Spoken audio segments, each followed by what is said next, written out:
have to really escalate the noise we make so that we'll be heard.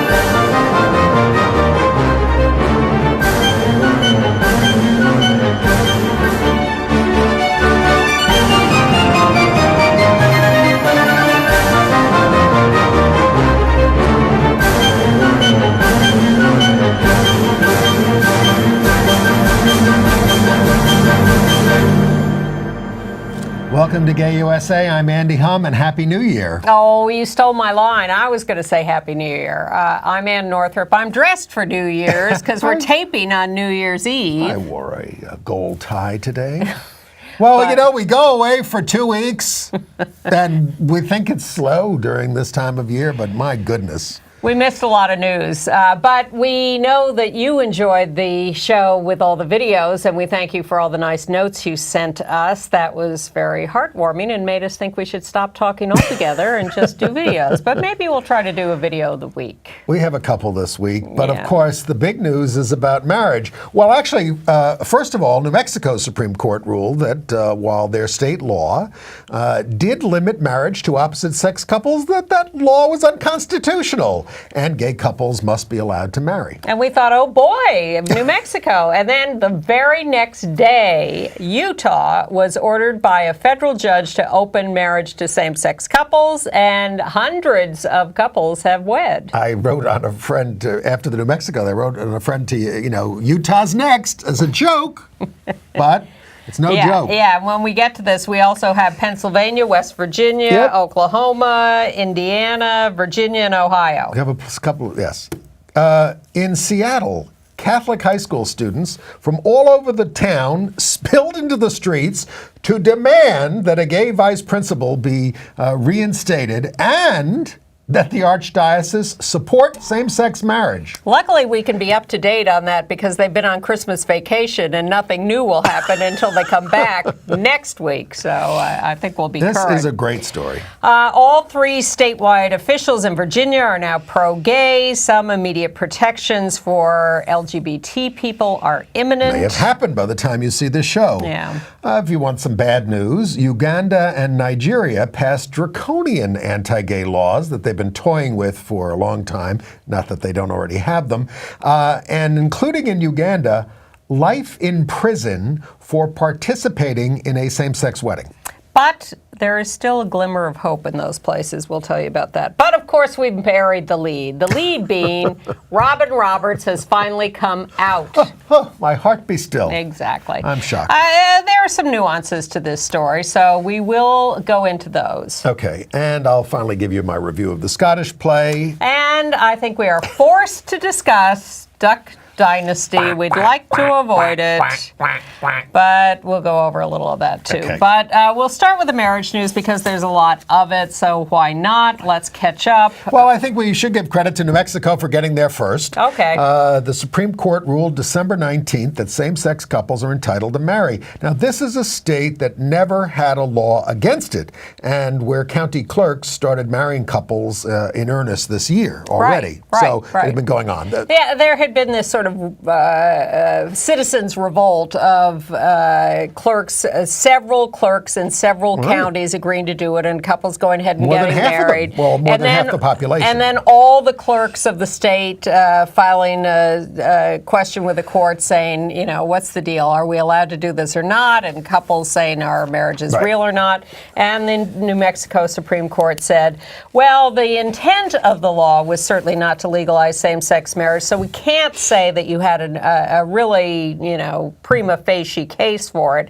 But the fact is that the state constitution promises equal protection, and therefore we are legalizing same-sex marriage. The marriages that have been conducted are upheld, will remain legal. Now, there is one little wrinkle here, which is the legislature could somehow force a popular vote on a state constitutional amendment to amend the Constitution, but we found out in the Prop 8 case in California that, in fact, those state constitutional amendments, and we'll get to more of this in a minute, are unconstitutional under state constitutions and the federal constitution. So you pass all the state constitutional amendments you want. They're all bogus. They're all going down. We've said this for 20 years, and they are dead. Talk about it, but some judges are taking their time.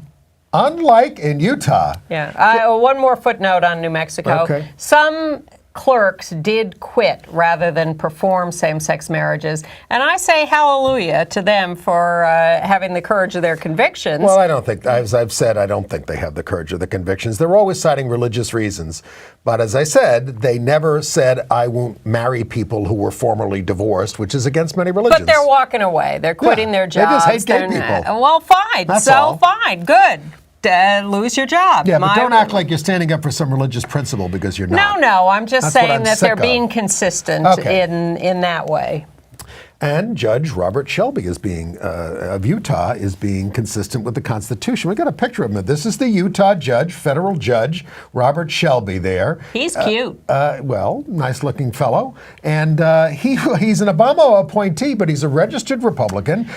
Orrin Hatch recommended him. Yes. So did Mike Lee. Ended up voting for him out there in the Senate. The senators. You know, this is going to be a great judge, and he wrote a great decision, and saying that gay people have to be able to get married. Well, this was a question about the state constitutional amendment forbidding same-sex marriage, passed by 66% of the people in 2006, I think. And Judge Shelby, did not require, couples sued for the right to marry, and he handed down a summary judgment. He did not require a trial, as in Prop 8. He just looked at the briefs that had been filed and said, hey, this is against equal protection and due process.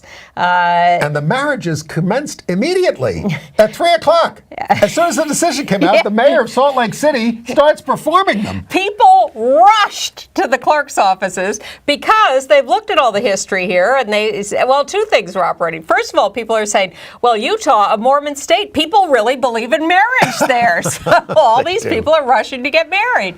And they know that this could be stopped at any moment, as a stay could be issued. Some of the counties locked the doors to everyone, straight and gay. But that only lasted a day or two, and they all opened their doors. They gave up.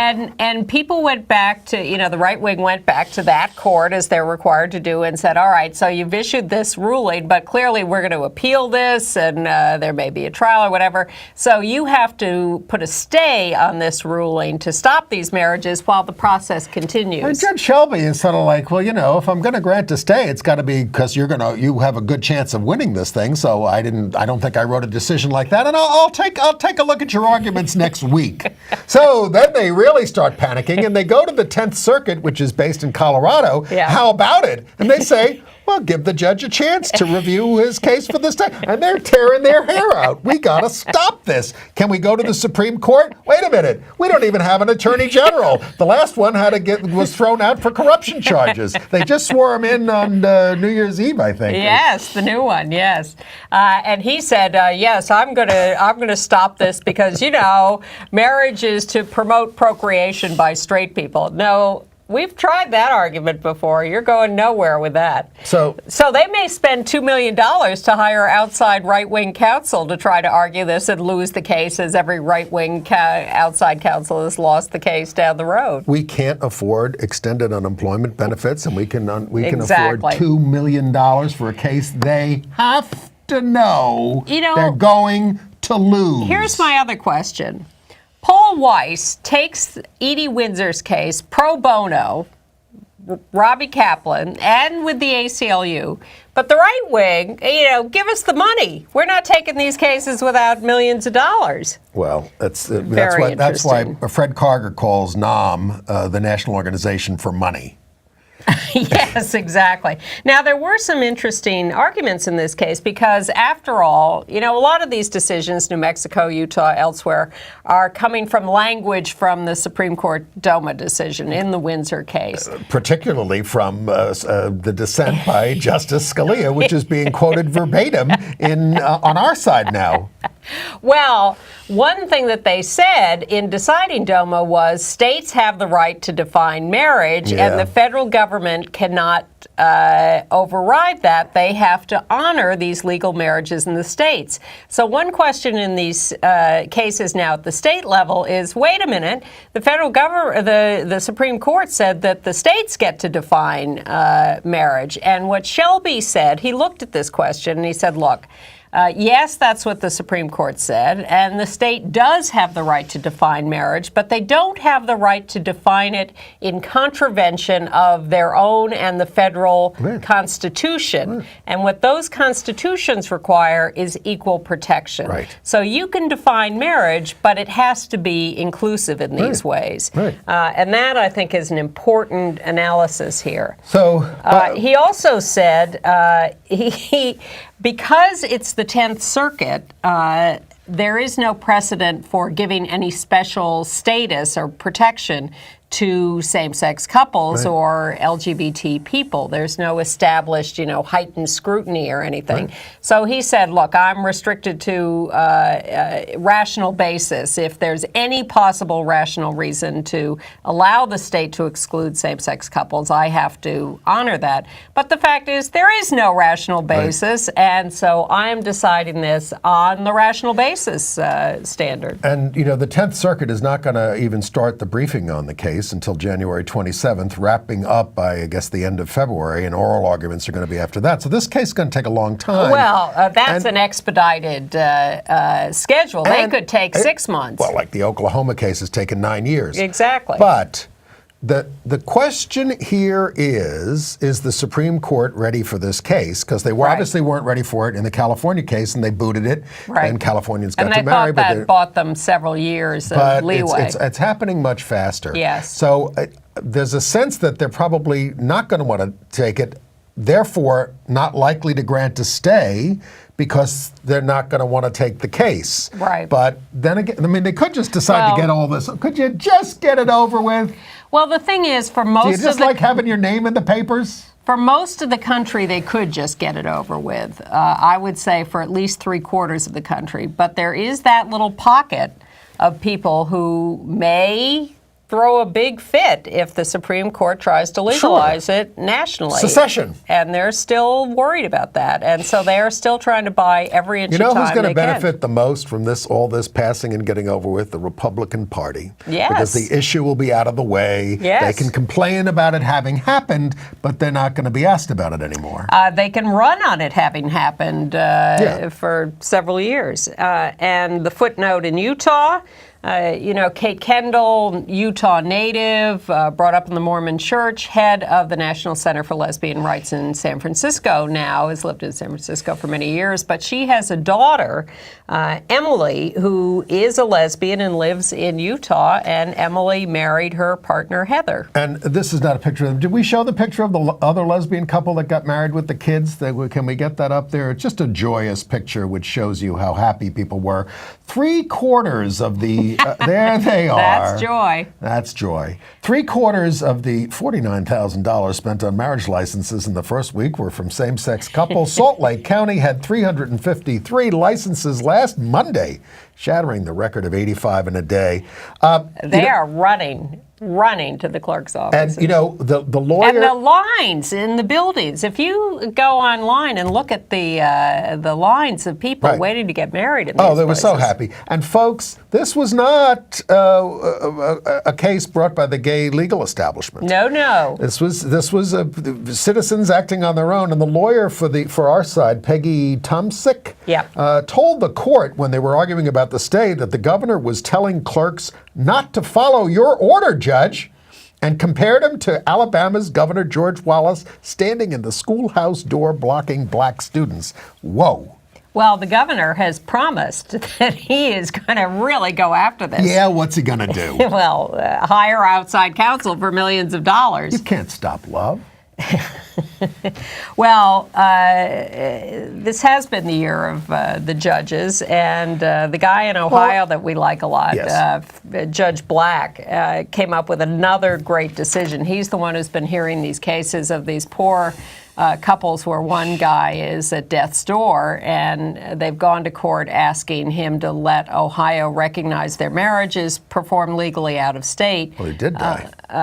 One of them did, but there are a couple of cases Yes. for recognition on the death certificate.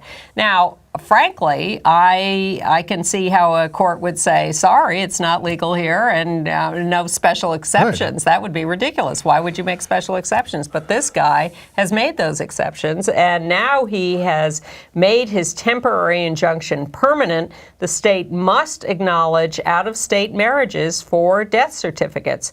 And he says, it's not about legalizing marriage, it's the right to remain married. Well, you call it whatever you want, Judge, but sounds it's a little opening the door. Oh, we'll get to the Jesuits eventually, too. Well, speaking of marriage, by the time you've seen this, I hope that gay couple would have gotten married on top of that float from the AIDS Healthcare Foundation in the Tournament of Roses parade. Among the comments online, people really are upset about this. Hopefully the float will explode. Another was well, anyway, some of course Well, more supportive. it's controversial because it's really all about the theme of this by the AIDS Healthcare Foundation is love is the best protection, and they're pushing monogamy. Which does not protect you, folks. Love does not protect. It's good that you love each other. Condoms protect you. Yeah, or Truvada. Or sorting or whatever. Many different things. All Back right. to marriage. In Virginia, a federal court has rejected a right-wing motion to dismiss the marriage lawsuit there. The court said, no, we're going to go ahead with this. Now, in Houston, first of all, Anise Parker, the mayor, is marrying her partner, Kathy Hubbard, in January in California. She's an out lesbian, obviously. But Lambda is suing her. Well, as the mayor. She's as the mayor. Well, she declared benefits for city employees if they were married elsewhere. Yes. And a court blocked it. Yes. And they were blocked on November 20th. But so Lambda is suing. Two taxpayers are suing, and they got a restraining order against the benefits. You mentioned the suit in Oklahoma. A lesbian couple filed suit 9 years ago for marriage in Oklahoma, and the court just hasn't gotten around to hearing that yet. But given all the movement in Utah and New Mexico right around Oklahoma, in the same general area, the plaintiffs have filed a motion to get the lawsuit moving. So we'll see whether they make any progress. And in Arizona, Lambda Legal's case there for domestic partner benefits has been certified as a class action.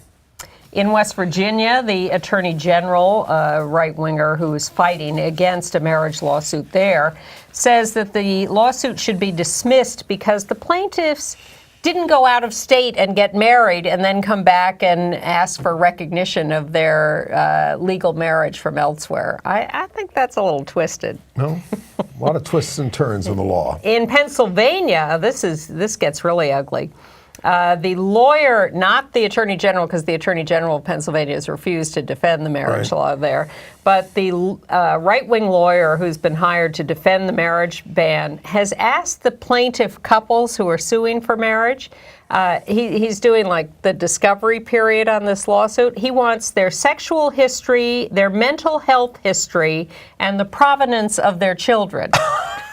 Oh, my God. Well, and don't forget, this is a case that the judge has said, I'm not going to hear it until June. Yeah, well, I don't think he's going to get that information. Strange case out of Indiana. The Court of Appeals there had a case where a couple who were a straight couple who married, and then the husband transitioned, transsexual, now female, and they came to the court wanting to divorce. And they lost at the lower court level on the grounds that the state doesn't recognize same-sex marriages. But the Court of Appeal said, oh, no, we will grant your divorce because you didn't marry as a same-sex couple. Right. Well, except they're not recognizing the transsexual woman's current status. It's all rather insane. And as you know out there, if you have transitioned, there are some states where you can marry someone of the same gender and other states where you can't. Exactly. Because some of it goes with your birth gender. It goes county by county in Texas. You can be in the wrong county. Just move around. Exactly. But if they would open marriage up, to all adult human beings who are consenting, then they wouldn't have to deal with this. The Methodists, by the way, did defrock Reverend Frank Schaeffer for officiating at his son's same-sex wedding. And he's staying in the church, he says, to stick it out and fight and blah, blah, blah, He blah, is, blah. although other churches have offered him haven. Yeah. And he helped officiate Life at is a short. service in D.C. And then there was a interesting ceremony that we have some footage of, and let's run this as B-roll as we tell you about this. This is Major Daniel Toven and his husband Jonathan Taylor. They married in D.C. legally, but they're stationed at Fort Bragg in North Carolina, where, of course, same-sex marriage is not recognized. But they applied to hold a blessing ceremony at the chapel at Fort Bragg, and that was okay. And there's an Episcopal minister who performed the blessing ceremony. And all their friends and family and everybody came, and they were celebrated on the post. And as you see, they're having the traditional sword-raising ceremony. With a little bit of is that traditional at the end to get a little tap on their hiney with the sword? I don't know. It was cute anyway. It was very cute, and congratulations to them. Okay. All right, should we move on to other news? Well, we also have buried the headline as of now. If it's, of course, it's January 1st, past January 1st, wherever you are, the Scouts are open to gay Scouts, but not Scout Masters.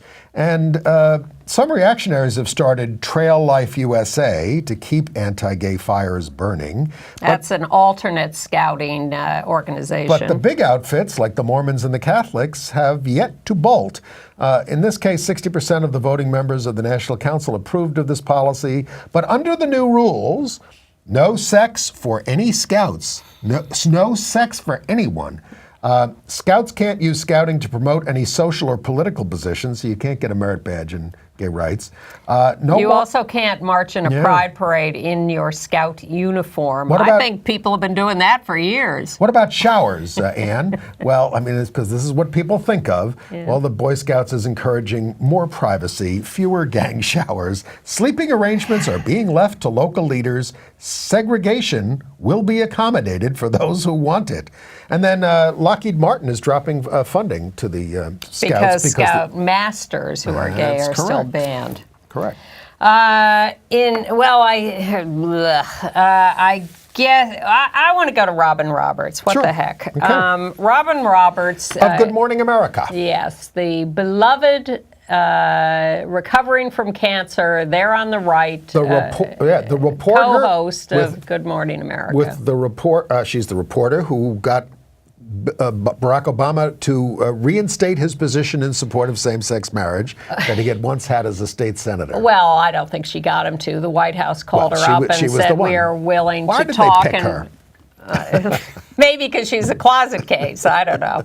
But it's Not interesting. Anymore. Well, for years we have certainly tortured her on this show by saying tortured her. We've encouraged her to get with it. She had a relationship for 10 years, for God's sakes. How did that not get reported on? Well, not only did she have a relationship for 10 years, but ABC then issues a statement saying, "Oh, we've known all along. We love Amber. She's great. We love Robin. It's all terrific." And the family, the fundamentalist family in Mississippi, issues a statement, "Oh, we've always known, and we love Robin, and we love Amber." And so what was the big deal? Yeah. The family hasn't got a problem. ABC hasn't got a problem. Well, she's just signed a new $14 million contract. That may have been a tipping point. You were looking askance. But I will say this. I will say this because I certainly have been discouraged by her unwillingness to come out with Sam Champion standing there on the set every day. Here she is, an African-American woman who is very religious, and that is part of her, what we would now call her brand. Boy, do I hate that. And she is the most prominent newscaster to come out. Some might say Anderson Cooper, but Robin is there on network television every morning, and I don't think you can name anyone who is in a more prominent position. And as a religious African-American woman, has an audience that I think is far different from Anderson Cooper's and much more likely to be less welcoming. I mean, a lot of our viewers get on us when we sort of like push people out and all this kind of stuff. Well, we think adults who are not in danger of violence should come out. Yeah. And some of you are in danger of violence if you come out. But if you're not, you should. But I don't minimize the fact that it is harder. It is harder in communities of color where you get double stigma for it. And we want to be sensitive to that. Well, and I would say particularly if you are identified as religious as she she's done it. But she can also give a message to the religious community that this is who she is and that that's okay. Now, there are a couple of things along the way that were interesting footnotes here. I mean, Robin Roberts is 53 years old. She's certainly been an out to her family and colleagues lesbian for many, many years. But when she was making an appearance at the LA Gay Center a few years ago to present an award to someone, a lesbian reporter, asked her if she was gay. And Robin said, "Oh, no, I'm just a good ally." Now, come on. It's one thing to say I don't talk about my personal life. Well, it's another thing to lie. Liz Smith got an award at the GLAAD dinner, and she lectured the audience about you people and what you people need to do. And the lesbians especially were very upset, and I had a microphone for this show. Wish I could show it to you. And I said, but people are pretty upset because you're a lesbian. And she says, "I've been outed by bigger people than you, buddy." But she eventually came out too. Yes, she did. When she wrote her book. Yes. Robin also was asked to attend the Gay Games in Chicago a few years ago. She's a former sportscaster. She was a basketball player. No. And the most ironic thing to me was she was at the ESPY Awards, the ESPN Awards this summer. There are pictures of her and Amber separated by Robin's sister in the middle. But she got up and... Maybe they weren't getting along that day. She got up and gave this big speech about her recovery from cancer and how her role model had been Arthur Ashe because he believed in honesty. Well, Arthur Ashe, who didn't come out about having HIV for about 10 years after he became infected. That's a tough one to come out about, too. And now nobody comes out about having HIV, basically, right?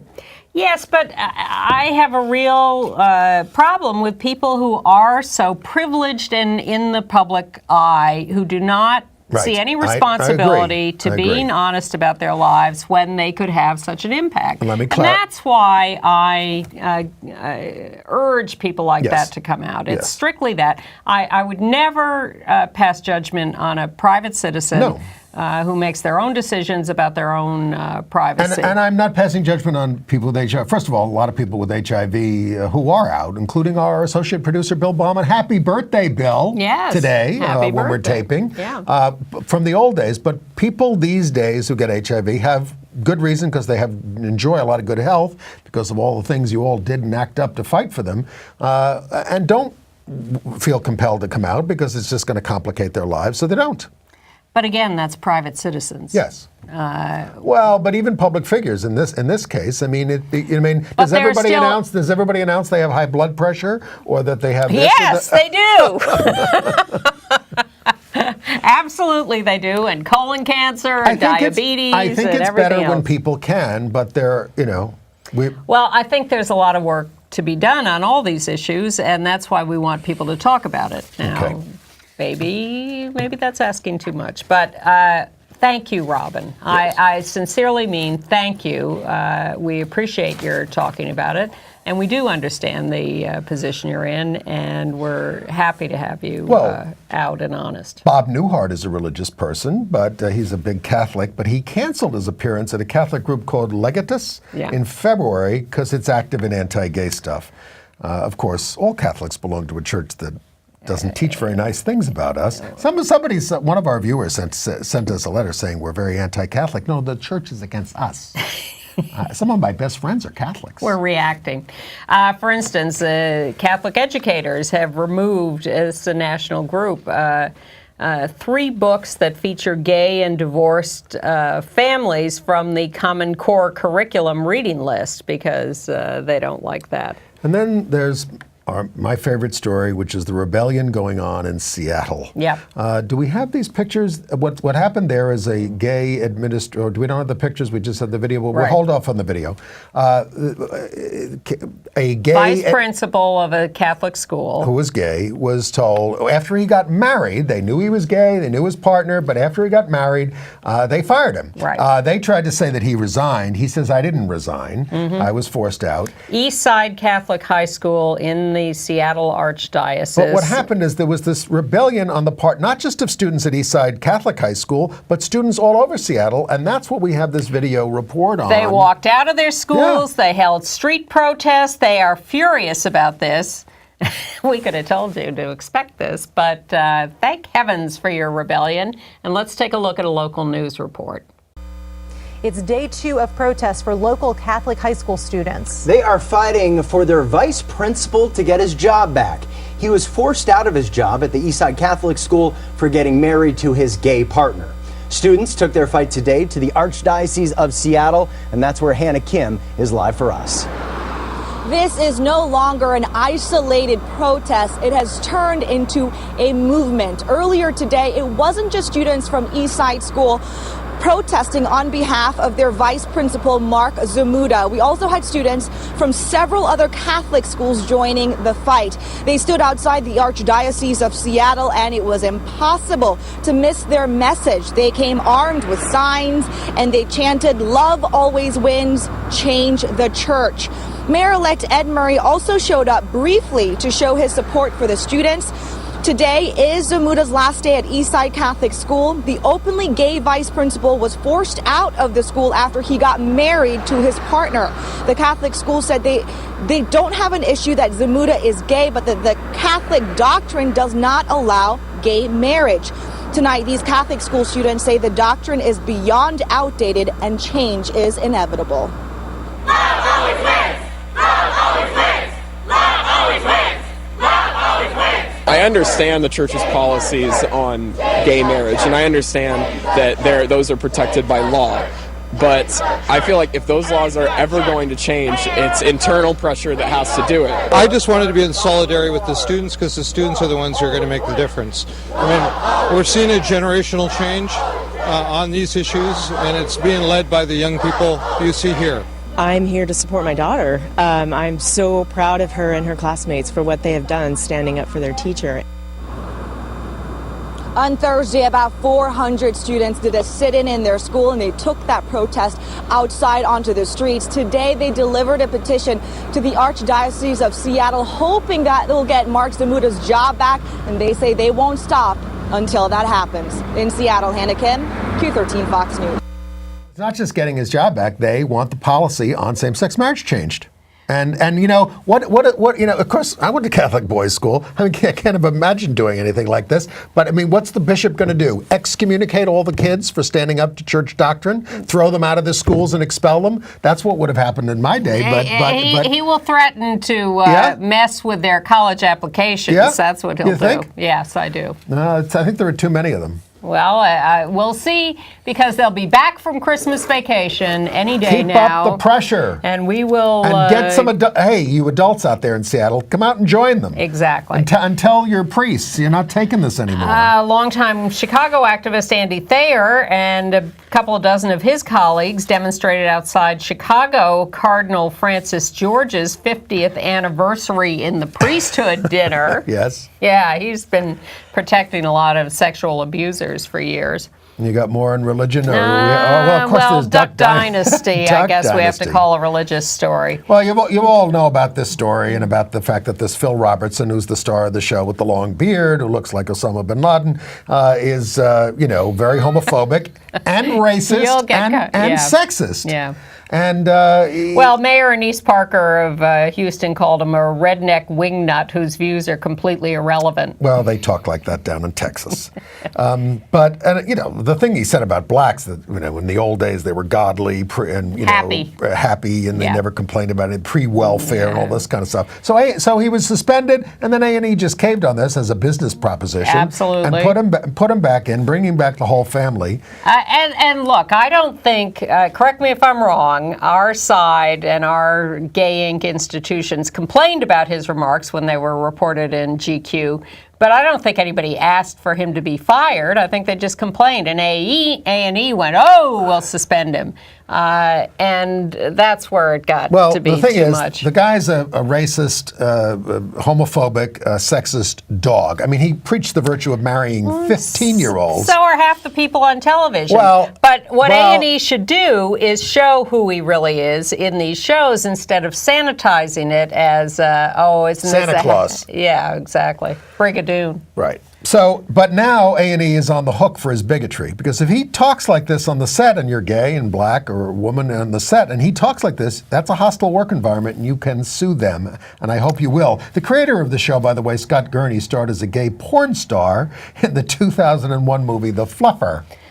The most amusing moment here was when Cracker Barrel, in high dudgeon, removed the Duck Dynasty, bobbleheads from their store. For you young people out there, we used to boycott Cracker Barrel because they wanted to fire all their gay employees. They did. They fired gay employees. They did. And then they've put the Duck Dynasty products back on the shelves because they too caved to the economic realities. Yeah. All right, so we raced through a few other stories here. One of my favorite stories of the week, a report by the Inspector General of the Office of Personnel Management finds that Scott Block, remember him, the Bush administration head of the Office of Special Counsel, shipped gay employees from the D.C. office to Detroit, claiming that they were right to do so. Hired an outside firm to wipe the computer records. He was a bad guy. I shouldn't say he's a pig, because pigs are nice. Yeah.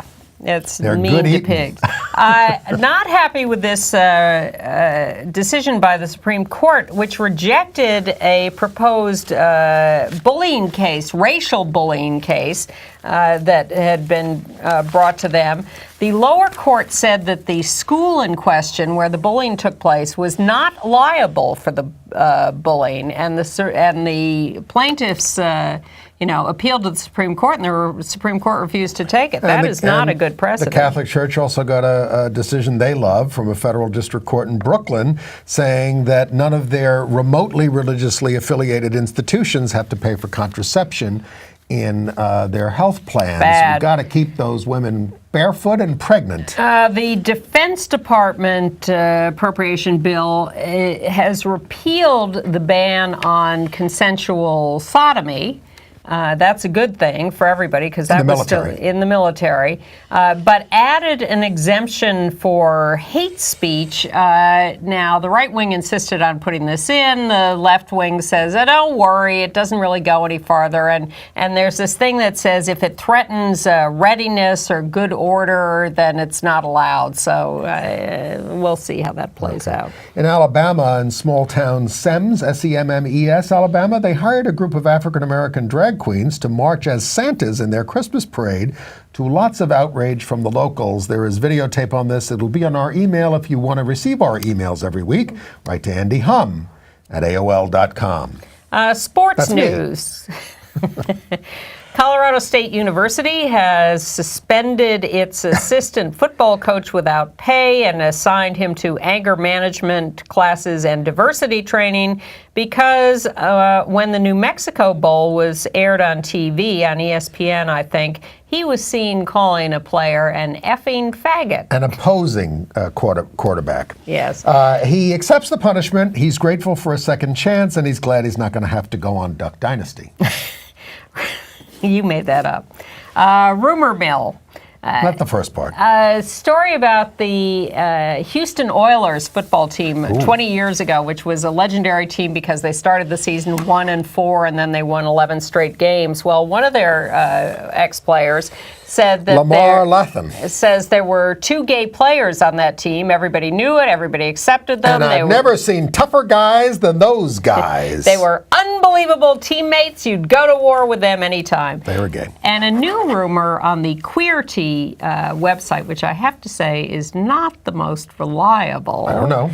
But their current rumor is that the Green Bay Packers quarterback, Aaron Rodgers, is gay and has been living with a roommate, quote unquote, Kevin Lanfleece, but they've broken up and Lanfleece is evidently upset and may be ready to talk. Sort of like Cary Grant and Randolph Scott. No, because this is more of a power imbalance than that. But Aaron was the Super Bowl MVP, and the rumor is that he almost came out in a crowd of NFL players coming out last summer, but that never happened, so we'll see. Well, Facebook doesn't like same-sex love. Put this picture up of it's a lip lock thing from Facebook.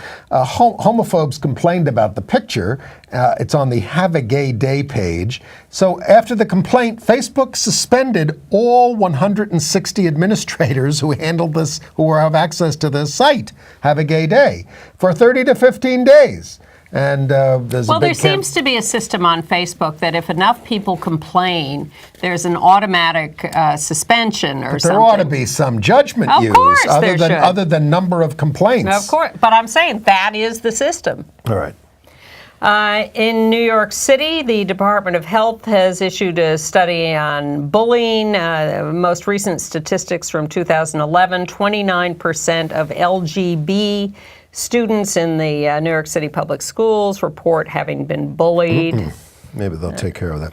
In Connecticut, some families should not get together for the holidays. I did visit the Republican home branch up in Rhode Island, and that was fine. But in New Britain, Connecticut, Gordon Bissonnette, 46, was reported by his mother and arrested for making violent threats against his gay sister. He left voicemail messages for his brother about her saying, "If she F's with my child again, I will execute her myself. There will be bullets flying. If they turn my daughter gay, I'm going to kill them both. I'm going to blow their brains out." He's charged with all kinds of charges, harassment, sexual. He doesn't remember any of it because he was drunk, he says. He said, and I wasn't going to kill them, he says. I was just going to throw a smoke bomb into the house to scare the hell out of them, to think I was going to do. This guy is something. I'm going to Connecticut to see my family, but they're very loving and accepting. Not all Democrats either. No, far from it. I don't know that many of them are. In San Diego, speaking of violence, a gay man was attacked by a group of men with a baseball bat. They yelled gay slurs, then they beat him with a bat. His eye socket was broken, 18 awful. stitches, 3 cracked ribs, fingers broken. I thought I was going to die. I was happy to note that I haven't told a lot of those stories recently. That's good. Maybe. We note the passing of Al Goldstein, the publisher of Screw Magazine, a great cable veteran. He was interviewed on this show by Lou Maletta. They got along. I'm sure. They got along famously. But he published Screw Magazine, but almost immediately published Gay Magazine. Now, this is right around the time of Stonewall or before, a gay newspaper that was on the, out there. Lige Clark, Jack Nichols were the editors of it. He was a very rough character. He said anti-gay things sometimes, but he certainly, as the Times says, took the romance out of sex. Well, like A&E, he saw the economic benefit. Yeah.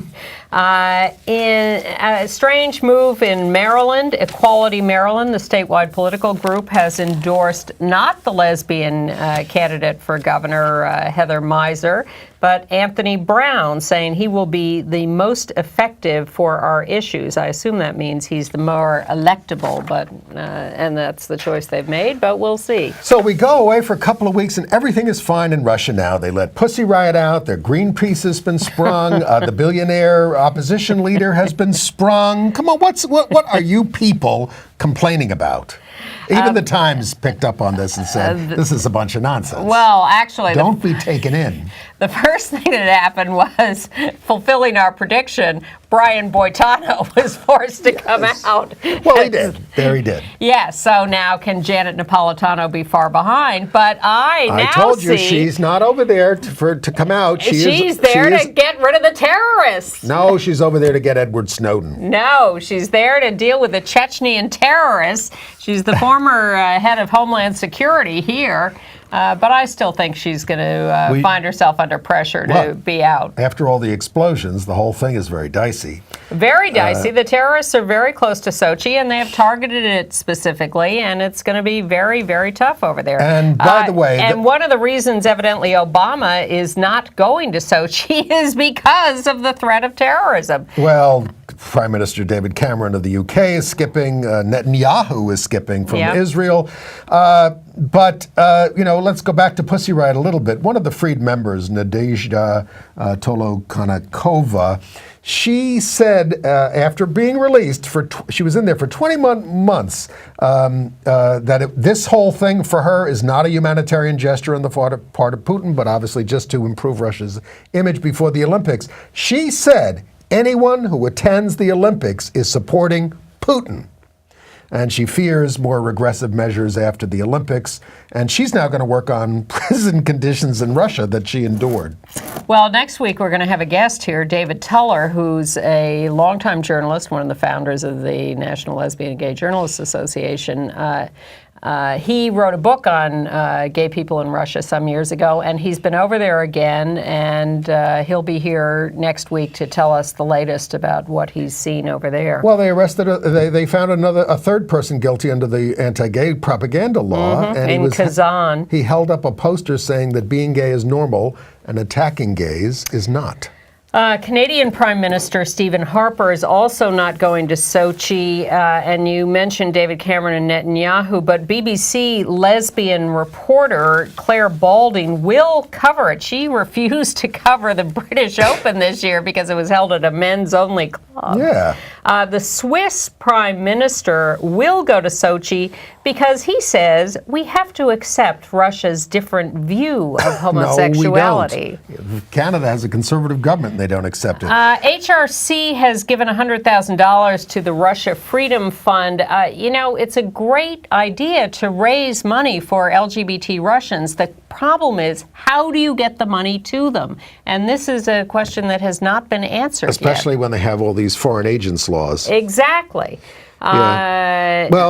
In London, in Covent Garden, Peter Tatchell, we have a picture of this, and his group, Outrage, they protested the Coca-Cola that with signs that said things go worse with Coke in Russia. Well, they had, Coke was having a big event. They're doing all these run-up to the Olympics events, and so they become good targets for activists because they're big public events. A strange development, there's a member of the Russian parliament, an opera star named Maria Maxakova. You may remember the Duma voted unanimously with maybe one abstention for this propaganda law. No, she was not the abstention, but she's now speaking against the propaganda law, not because she likes gay people, but she thinks that it's bad for Russian artists who want to perform abroad because Gergiev, the conductor, has gotten into trouble. He faced, by the way, a protest by 200 people in Munich. And she said it's hurting the investment climate, so thank you, Queer Nation, and Northrop and others. You saw the stock exchange CEO last week. And she did note the growth in hate crimes. laws as well. She says the law can be amended to protect children. Across the board. People don't understand the law. It's That's all we were trying to do. It's just about not talking to kids about sex. That's all it's about. It's not about people who go out in the street and say gay is normal and get arrested and prosecuted. No. That's just a misinterpretation. Right. Meanwhile, when the Obama administration announced their delegation to Sochi, NBC Nightly News, how did they cover it? They brought in a guy to complain that Obama was politicizing the Olympics. That was their big interview around the thing. Oh. NBC, you protesteth too much. Pat Buchanan, the great anti-communist, anti-Russian guy, now is embracing Russia and all these other countries that are doing this anti-gay stuff. Right, because they have the right attitude. Now, in the United Kingdom, an evangelical leader there, Andrea Minicello Williams of Christian Concern, urged Jamaica to hang on to its sodomy laws and said that Tom Daley fell in love with a man because, wait for it, his father died. This woman is a right-wing Anglican elected to the church's General Synod, but the Bishop of Chichester, Martin Warner, condemned her comments as offensive and unacceptable. We don't have time for this. And a lot of right-wing evangelical United States ministers and leaders have been going to Jamaica to tell them to hang on to their gay-hating laws and practices. Right. But the big news is out of Uganda, Nigeria, India. Uganda passed the Kill the Gays bill, now making it a crime not to report gay people. The sponsor, David Bahati, said, "I am glad the parliament has voted against evil." The prime minister complained about a lack of a quorum at the meeting, and they're unsure whether President Museveni will sign it.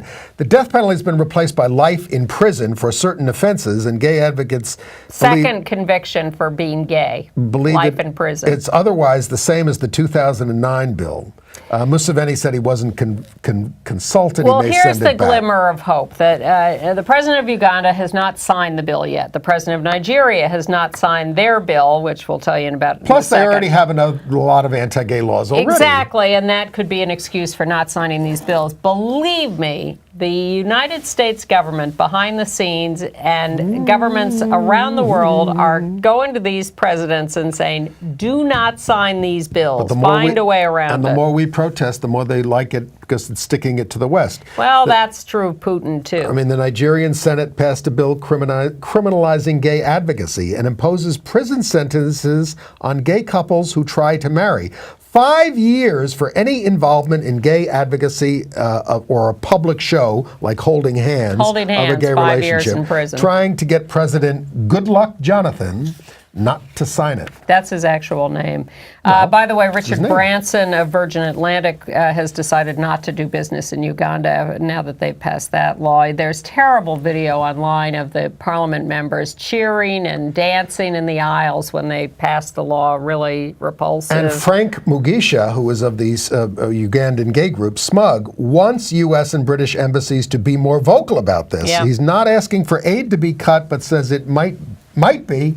And that AIDS workers can't do their work anymore. U.S. State Department did issue statements publicly about condemning the law, opposing the law, deeply concerned about the law, but I think the real action is behind the scenes.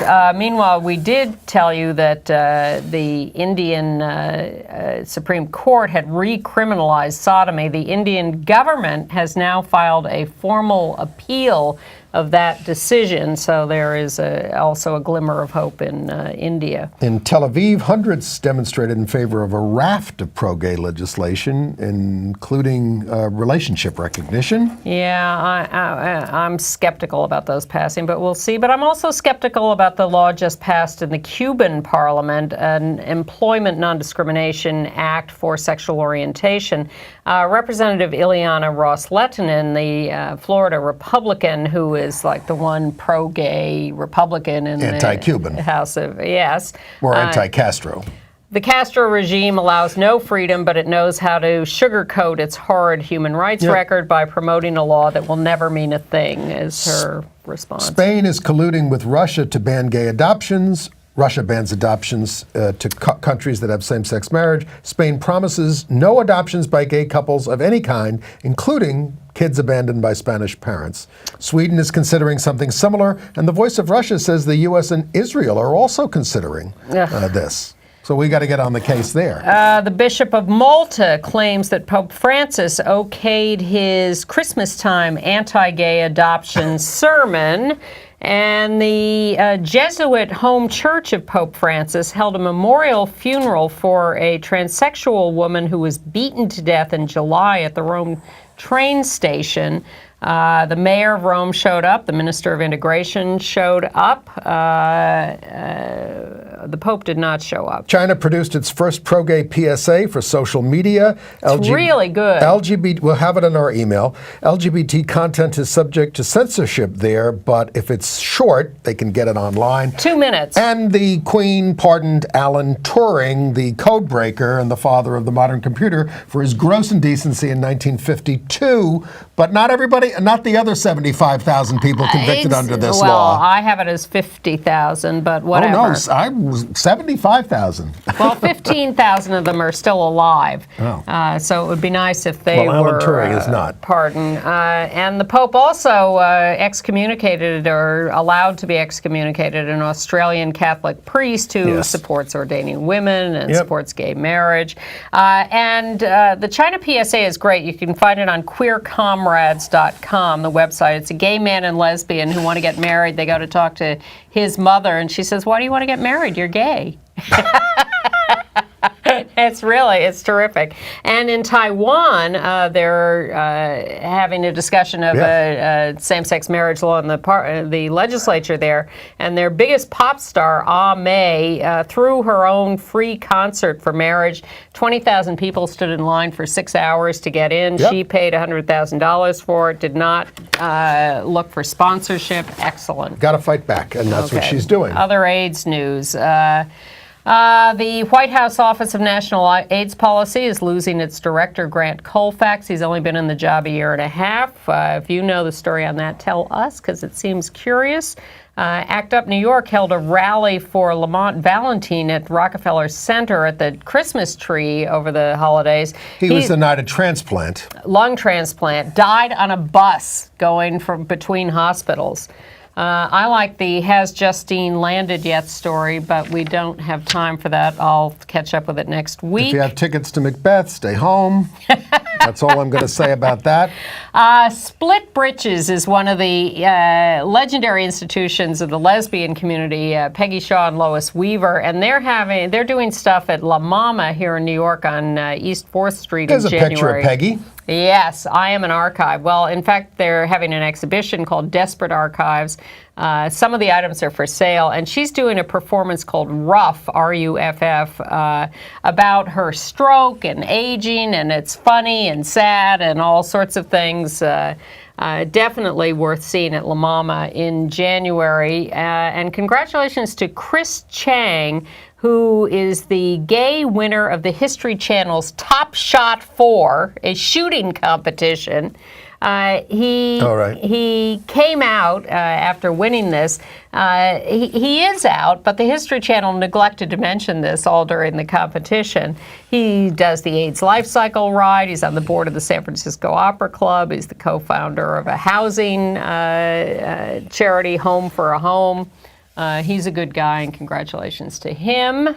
And we are about out of time. We really appreciated your nice comments about the video show we did last week, and we will try to incorporate more terrific videos. We had to catch up on a lot of news this week. 2 weeks worth. Do write to andyhum@aol.com to get on our email list, and we'll give you links to videos like that. And next week, David Tuller, journalist, fresh out of Russia, giving us the latest from there. So Happy New Year, and let's see what 2014 brings us. See you next year. No, it's already 2014. I know for them, yes. But not for us, where we're taping here. And happy birthday again, Bill Ballman. Bye.